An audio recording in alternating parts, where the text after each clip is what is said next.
I was just collecting my luggage at the airport when my phone buzzed with a message from my brother Michael. "Do not go home tonight. Stay somewhere else." My heart immediately started racing. I had been away on a sales trip for 4 days and was planning to surprise my wife Sarah and our kids by coming home a day early. I tried calling Michael 3 times, but he would not answer. I texted back, "Why? What is wrong?" His response made my blood run cold. "Just trust me and stay away. Come to my place instead." Something in my gut told me this was about my family, about my children. I grabbed my bags and practically ran to my car in long-term parking. Whatever was happening, I needed to know now. Before I continue with what I discovered that night and how it changed my family forever, drop a comment letting me know where you are watching from and hit that subscribe button if you have ever had that gut feeling that something was terribly wrong at home. 3 years into my position as regional sales director for a medical equipment company, I had finally found the perfect balance between career success and family life, or so I thought. My wife Sarah and I had been married for 10 years, building what everyone in our social circle considered an enviable life in our suburban Portland neighborhood. Our 2 children, Emma and Jason, attended a well-regarded elementary school where Sarah volunteered twice weekly. From the outside, we embodied the American dream. The 4-bedroom house with a backyard treehouse. I had built myself family vacations documented in carefully arranged photo albums and a social media presence that showcased our apparent domestic bliss. My relationship with my brother Michael had always been the steady foundation beneath everything else in my life. 4 years older than me, Michael had been my protector since elementary school. The one who taught me to stand up to bullies and later helped me navigate the complexities of dating and college applications. Even as adults with our separate lives, he, a software developer who worked remotely, me, constantly traveling for sales presentations, we maintained a closeness that transcended regular contact. In recent months, however, our communication had become somewhat sporadic. Between my increased travel schedule and Michael's new relationship with Allison, our weekly calls had dwindled to occasional text exchanges and monthly dinners when I was in town. Still, I never doubted that Michael remained the one person I could trust implicitly, the one who would always tell me the unvarnished truth regardless of how painful it might be. My marriage to Sarah had begun with the passionate certainty of 2 people convinced they were perfect for each other. We had met during my final year of college, when she was working as a barista at the coffee shop where I studied. Her artistic temperament balanced my practical nature, and her spontaneity added color to my methodical approach to life. After graduation, as my career in medical sales took off, Sarah put her art degree aside to focus on building our home and eventually raising our children. Looking back now, I can identify the subtle shifts that I had willfully ignored. Sarah's creative projects, once a constant presence in our home, had gradually disappeared. Her vibrant circle of artist friends visited less frequently, eventually stopping altogether. When I mentioned these changes, she dismissed my concerns with practiced reassurances about being fulfilled by motherhood and community volunteering. More recently, new patterns had emerged that I had rationalized away during my frequent absences. Sarah had become increasingly protective of her phone, the screen always angled away from my view. She had established new book club meetings that required overnight stays at friends' homes once or twice a month. Our intimacy had become perfunctory on the rare occasions it occurred at all. Each time these concerns surfaced in my mind, I suppressed them, focusing instead on the next sales target, the next client meeting, the next business trip. The children had also shown subtle signs of change. Emma, normally outgoing and academically enthusiastic, had become quieter, sometimes wearing the same clothes multiple days in a row, something the meticulous Sarah would never have previously allowed. Jason had developed a new nervous habit of biting his nails until they bled, and his kindergarten teacher had emailed about increasing withdrawal in class. I had addressed these observations with Sarah during our nightly phone calls, while I traveled, accepting her explanations about normal childhood phases and the temporary stress of my absence. My most recent business trip to Chicago had been scheduled for 5 days of client meetings and a medical technology conference. When the primary contract was signed 2 days earlier than anticipated, and the conference keynote was canceled due to the speaker's illness, I had seized the opportunity to return home early. Imagining the children's delight and perhaps a chance to reconnect with Sarah during an unexpected free weekend, I had not mentioned my early return to anyone planning to surprise them all.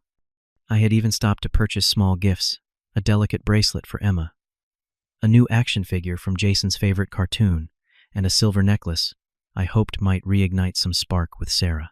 These carefully selected presents now sat forgotten in my carry-on as I sped toward Michael's downtown apartment, my knuckles white against the steering wheel. The traffic light sequence on Burnside Street seemed deliberately calibrated to intensify my anxiety, each red light an excruciating pause in my journey toward answers. I tried calling Michael twice more. During these forced stops, receiving only a text that read, "Almost home. Wait for me there. Spare key. Under blue planter." Whatever he needed to tell me, he clearly would not do it over the phone. When I finally parked haphazardly outside Michael's modern apartment building, the evening had fully descended streetlights, casting harsh shadows across unfamiliar cars. I found the key exactly where he had described and let myself into his meticulously organized living space, the ticking of the vintage wall clock, the only sound breaking the silence. I paced the length of his open-concept living area, checking my phone every 30 seconds, my mind creating increasingly catastrophic scenarios. Had there been an accident? Was someone ill? Had our house been broken into? Each possibility seemed simultaneously unbearable and inadequate to explain Michael's cryptic warning. When I heard his key in the lock 20 minutes later, I practically lunged toward the door, desperate for information that would end this torturous uncertainty. Michael's face told me everything and nothing simultaneously. His normally relaxed expression was set in grim lines, his eyes avoiding direct contact as he carefully locked the door behind him. He looked like a man preparing to detonate an explosive he could not disarm. "What is happening? Are the kids okay?" I demanded immediately, my voice sounding strange, even to my own ears. He placed his laptop bag deliberately on the kitchen counter before answering. "The kids are physically safe, Damon, but there is a situation you need to know about." His measured tone, clearly intended to be calming, only heightened my anxiety. "Just tell me, Michael. Whatever it is, I need to know now." He gestured toward the couch. "You should sit down for this." I remained standing, my body too charged with adrenaline to consider sitting. "Tell me. Now." Michael sighed, then moved to his laptop, opening it and navigating to a folder with methodical precision that seemed almost cruel given my state of mind. 3 days ago, I was troubleshooting that security system I installed at your house last month. You remember I told you I could access it remotely to fix any glitches? I nodded impatiently. Michael had installed an advanced home security system during my previous business trip, insisting it would give me peace of mind while traveling. The system included exterior cameras, motion sensors, and limited interior monitoring of common areas, like the living room and kitchen. He had set everything up with multiple backup alerts and remote access capabilities, explaining the technical specifications with his characteristic thoroughness. I got an alert about unusual activity, multiple entries at odd hours when the system should have been armed. I checked the footage to make sure it was not a false alarm. He paused visibly, struggling with how to continue, and I prompted, my mouth dry. "Sarah has been bringing people into your house, Damon. Strangers. Multiple different men, sometimes more than one at a time." The statement hung in the air between us, its implications not fully penetrating my comprehension. "What do you mean, bringing people?" "Like friends. Repairmen." Michael's expression tightened with discomfort and something like anger. "Not friends or repairmen. These are men she appears to have met online. They come late at night, sometimes when you are away, sometimes when you are supposedly working late. And Damon, what happens after they arrive is explicit." The floor seemed to shift beneath my feet as understanding began to dawn. "Are you saying Sarah is having affairs in our house?" "It is worse than affairs," he said quietly, turning the laptop screen toward me. "The children are in the house when this happens. And based on what I have seen in this footage, they are not being properly supervised while these activities are taking place. There are clear signs of neglect, possibly substance abuse. I have documented everything." I stared at the screen, which showed a paused video of my own living room. The timestamp indicated it was from 2 nights ago, just after 9 in the evening. "Show me," I said, my voice barely audible. "Are you sure you want to see this?" "I can summarize." "Show me," I repeated more firmly this time. With visible reluctance, Michael pressed play. The footage was clear, despite the night vision mode of the camera. Sarah entered the frame dressed in clothing I had never seen before, laughing with a man whose face was partially obscured. A bottle of what appeared to be vodka dangled from her hand. They were already intimate as they collapsed onto our family sofa, the same one where I read bedtime stories to Emma and Jason. As the scene unfolded with horrifying clarity, my attention was drawn to movement at the edge of the frame, a small figure in pajamas hesitating at the entrance to the hallway. Emma clearly awake and witnessing something no 8-year-old should see. Sarah, noticing her presence, shouted something inaudible due to the camera's limited audio capabilities.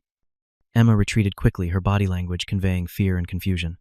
The scene continued with Sarah and the stranger becoming more explicit, completely unconcerned about my daughter's presence just down the hall. Then came the detail that broke something fundamental inside me.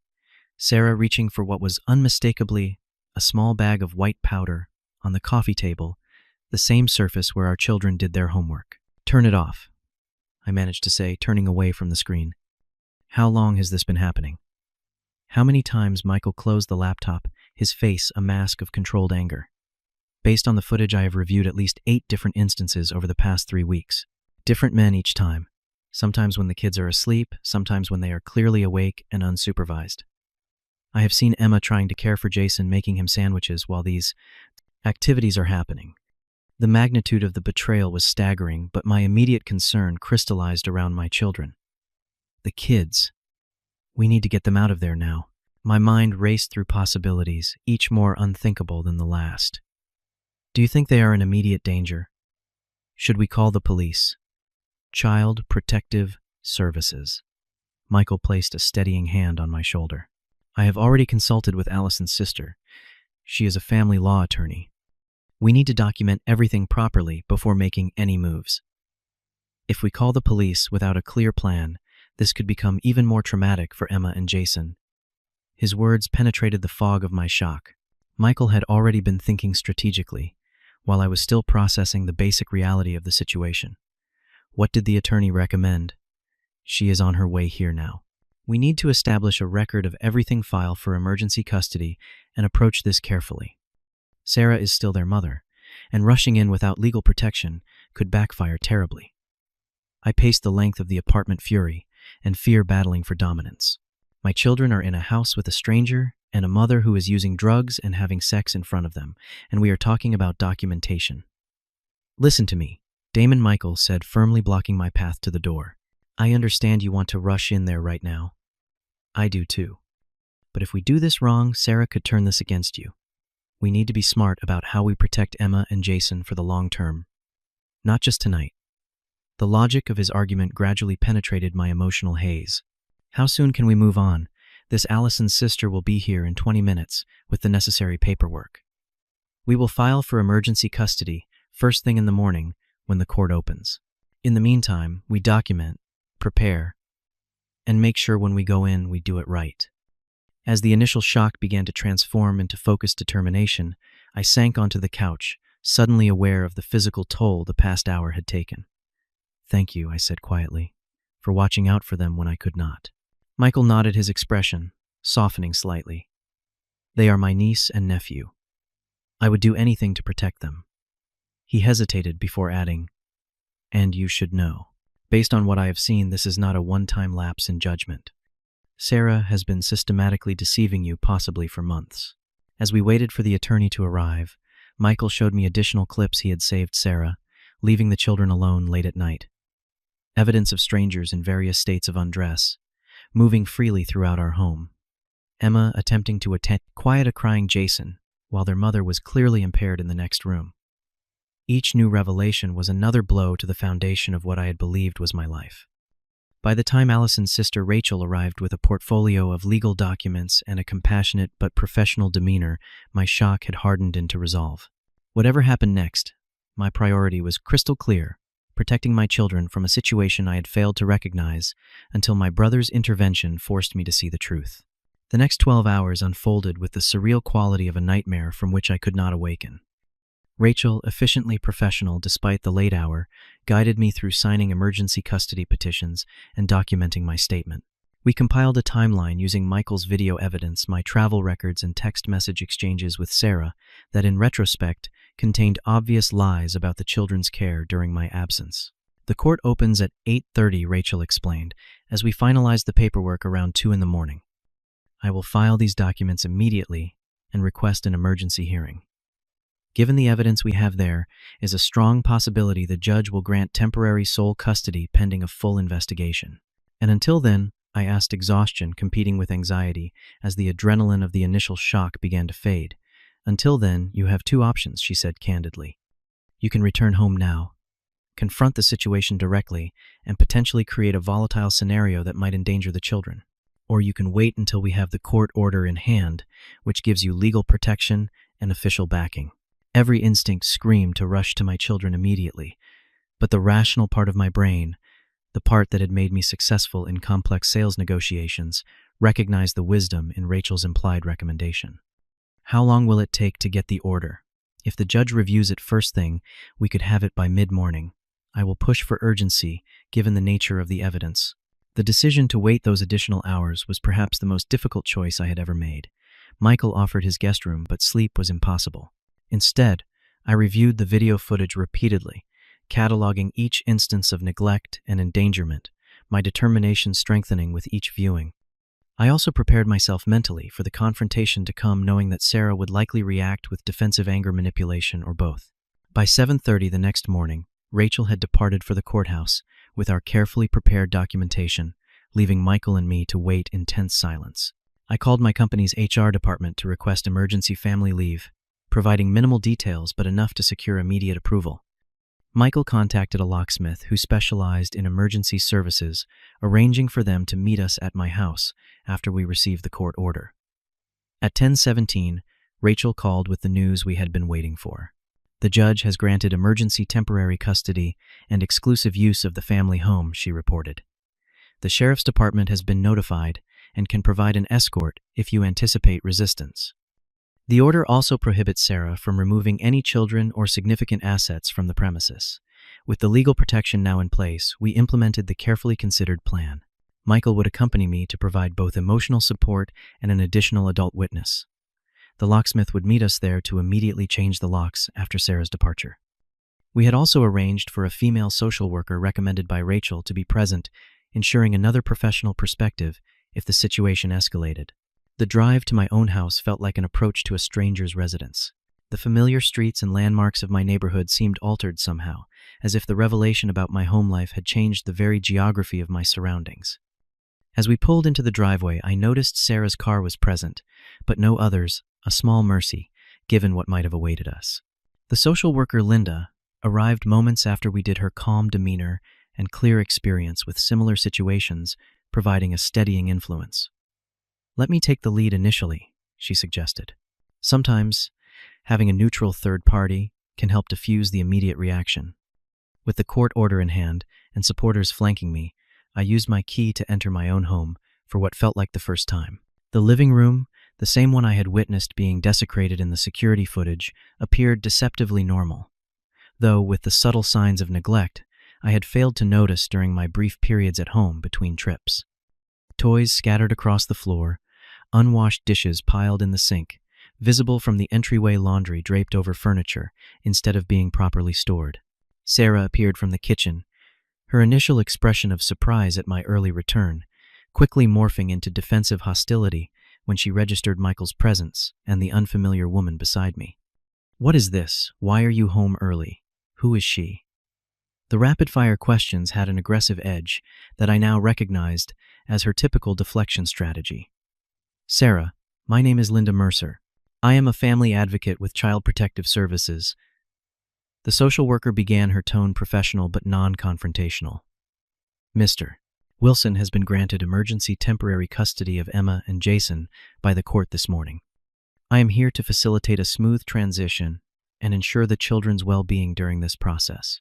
Sarah's face transformed through a series of emotions: shock, anger, calculation, and finally, an attempt at wounded innocence. "What are you talking about? What lies has he been telling? This is ridiculous. There are no grounds for something like this." I found my voice surprisingly steady despite the turmoil within. "We have video evidence, Sarah, of the men you have been bringing into our home, of the drugs, of the children being neglected while I could not bring myself to describe what I had seen in front of Linda. You have been spying on me. Sarah's strategy shifted instantly to indignation. Invading my privacy with cameras. No court will. The security system was installed with your knowledge, Michael interjected calmly, for the family's protection, which is exactly how it has been used to protect Emma and Jason. As if summoned by their names, my daughter appeared at the hallway entrance, her small face lighting with genuine joy at seeing me. Daddy, you are home early. She ran toward me, and I knelt to embrace her, fighting to maintain composure, as I felt her thin arms wrap around my neck. Where is Jason? I asked her quietly. Still sleeping. He was up a lot last night because of the loud music. Her innocent report confirmed yet another detail from the security footage: Sarah's complete disregard for the children's basic needs, like adequate sleep. The arrival of the locksmith minutes later, and the concrete reality of the court order in Linda's hands, gradually penetrated Sarah's denial. Her attempts to portray herself as the victim transformed into bitter accusations about my absences, my emotional distance, my failure to appreciate her sacrifices. When these gained no traction, she shifted to threats about custody battles, about ruining my reputation, about turning the children against me. Throughout it all, Linda maintained a calm presence, focused primarily on the children's well-being, helping Emma gather essential comfort items while I went to wake Jason. My son's confusion at the unfolding situation broke my heart all over again. His small face searching mine for reassurance, I struggled to provide with authenticity.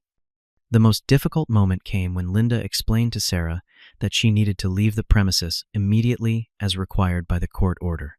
You can take personal items and clothing, but no property of significant value, and certainly not the children, she clarified as Sarah began throwing items into a suitcase. You cannot just throw me out of my own house, Sarah protested, though her frantic packing belied her words. Where am I supposed to go?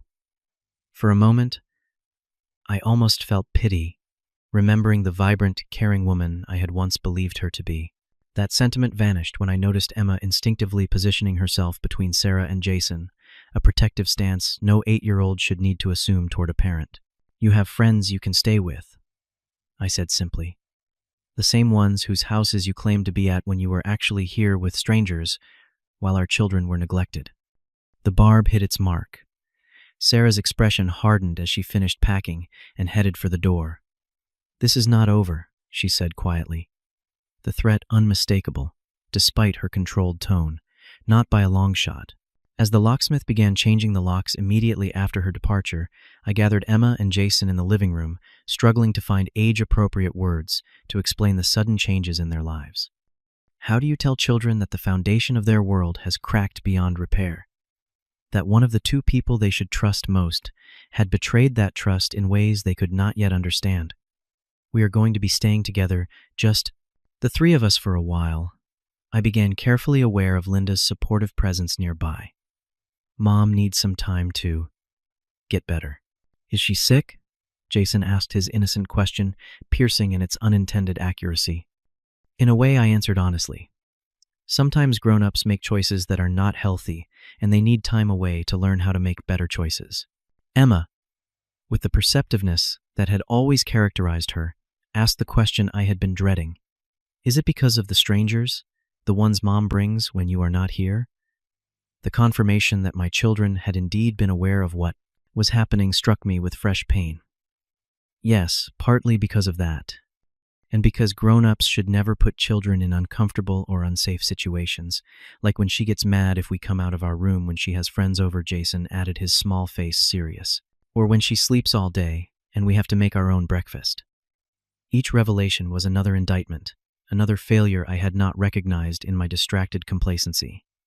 Yes, exactly like that. But things are going to be different now, I promise. As Linda helped me establish an immediate routine to provide the children with a sense of security, Michael coordinated with Rachel by phone, ensuring all legal requirements were being properly fulfilled. By evening, when Linda departed with assurances of continued support through the family court system, a fragile new normal had begun to take shape in the household, one built on the ruins of what I had once believed was a happy family. 6 months have passed since that day, each week, bringing new challenges but also gradual healing. The initial emergency custody order has been extended repeatedly, as Sarah's behavior during supervised visitation continues to raise concerns. The formal investigation revealed issues even more extensive than I had initially discovered evidence of long-term substance abuse. Financial impropriety, including credit cards opened in my name, and disturbing connections to individuals with criminal records who had been in our home with the children present. The path forward has not been easy for any of us.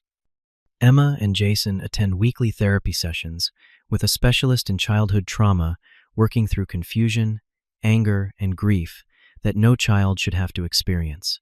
I have adjusted my work schedule, permanently transitioning to a position with minimal travel and flexible hours that allow me to be present for school drop-offs, soccer practices, and the mundane daily moments that I now recognize as precious. Our home has been thoroughly transformed, both physically and emotionally. Rooms have been repainted, furniture replaced, and new traditions established to create distance from painful associations. Friday movie nights, Saturday morning pancake breakfasts, and Sunday afternoon park adventures have become the reliable rhythm of our new family dynamic. The security system remains, though now it represents protection rather than surveillance. Michael's role in our lives has deepened significantly. He visits several times weekly, providing both practical support and the ongoing male influence that Emma and Jason need more than ever. His willingness to be present during the hardest moments, the tearful questions about when mommy is coming home, the nightmares that still occasionally disturb their sleep, has proven the depth of his commitment to our family's healing. The legal proceedings continue their slow progression through the family court system. Sarah has cycled through periods of apparent remorse and aggressive counter-accusations her behavior during mandated drug testing and psychological evaluations, undermining her case for restored custody. I take no pleasure in her struggles, recognizing that my children will always carry the complicated reality of having a mother who failed them so fundamentally. What keeps me grounded through this ongoing challenge is the visible evidence of Emma and Jason's resilience. Emma's academic performance, which had begun to suffer significantly, has returned to her previously enthusiastic engagement. Jason's nervous habits have diminished as security and routine have been restored to his daily life. Their laughter, absent during those first difficult weeks, now regularly fills our home again. I have learned painful lessons about vigilance, about the danger of comfortable assumptions, and about the courage required to rebuild from devastation. The career that once seemed all-important now occupies its proper place in my priorities. The superficial social connections that characterized our previous life have been replaced by fewer but deeper relationships with people who have demonstrated genuine support during our family crisis. Most importantly, I have discovered reserves of strength. I never knew I possessed the capacity to sit with my children's pain without trying to minimize it, the patience to answer difficult questions honestly, but appropriately, the determination to create safety and stability no matter what obstacles arise. Each day brings new challenges, but also new moments of connection and healing that would not have been possible had the painful truth remained hidden. I remain forever grateful to my brother, whose vigilance and courage in showing me what I did not want to see ultimately saved my children from continuing harm. His text message that night, "Do not go home tonight," initially seemed like the beginning of the worst chapter of my life. With time and perspective, I now recognize it as the first step toward authentic family healing. Have you ever had someone in your life brave enough to tell you a painful truth you needed to hear? Or have you been the person who had to deliver difficult news to protect someone you care about? Share your experiences in the comments below. Your story might help someone facing a similar crossroads right now. If this account of protecting children from a dangerous situation resonated with you, please hit the like button and subscribe to hear more stories about family challenges and resilience. And if you know someone struggling with difficult family decisions, share this video as a reminder that sometimes the hardest choices lead to the most necessary healing. Thank you for listening, and remember that true family protection sometimes requires painful honesty followed by unwavering support.